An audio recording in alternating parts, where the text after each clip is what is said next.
The European Union has brought in new laws around AI use with the EU AI Act, and, someone had to do it, and AI companies are scrambling to meet their obligations. I'm not going to discuss the entire act now, there's a bit to it, but I will discuss one element that's relevant to writers, editors, and consumers of books.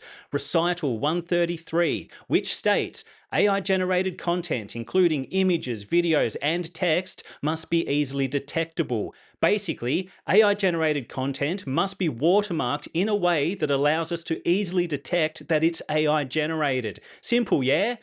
Not so much. There are some glaring problems when it comes to watermarking AI-generated text that practically makes the whole move pointless. All right, time to ruin the party. No writing advice. Anthropic, the company behind the Claude AI model, is the first major AI company to integrate text watermarking into their model, and it falls short in many ways. Mainly, the watermark will only apply to text wholly generated by Claude, which, to be fair, is in line with the EU guidelines. Recital 133 does state, to remain proportionate, it is appropriate to envisage that this marking obligation should not cover AI systems performing primarily an assistive function for standard editing, or AI systems not substantially altering the input data provided by the deployer or the semantics thereof. So here's how Claude's watermarking works. As Anthropic explains, AI models generate text by choosing one word at a time from a list of possible choices. The example they give is the sentence, "The weather is cold and..." So in this situation, Claude would likely choose something like grey or overcast. They're calling this a low stakes choice because it doesn't affect the meaning of the sentence too much.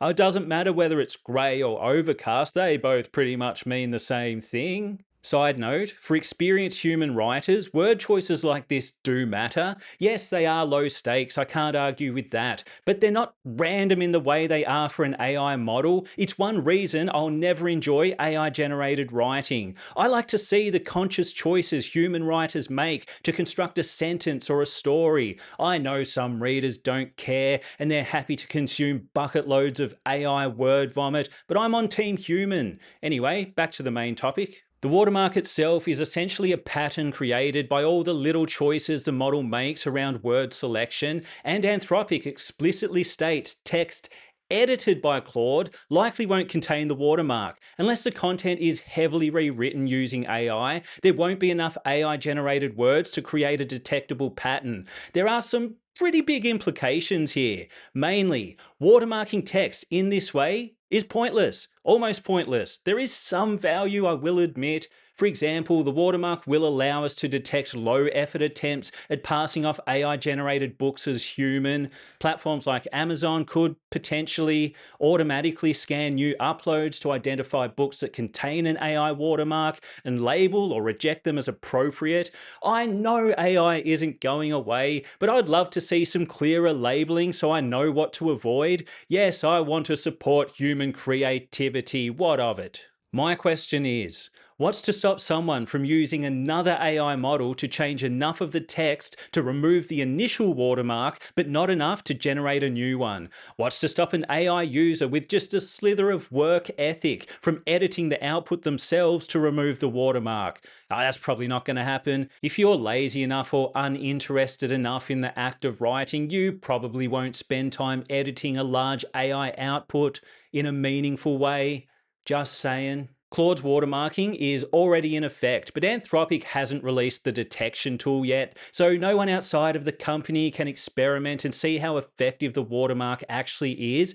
I am curious to see how much editing is required to break it. Look, the move is a step in the right direction. It's a baby step, but a step nonetheless. Over the years, I've pretty much gone from AI neutral to AI annoyed, you could say, and I want the option to easily avoid AI-generated content. Is that too much to ask? According to our corporate overlords, yes. Yes, it is. If you enjoyed this video, hit subscribe. If you didn't enjoy this video, hit subscribe anyway and hate watch my content. That's always fun.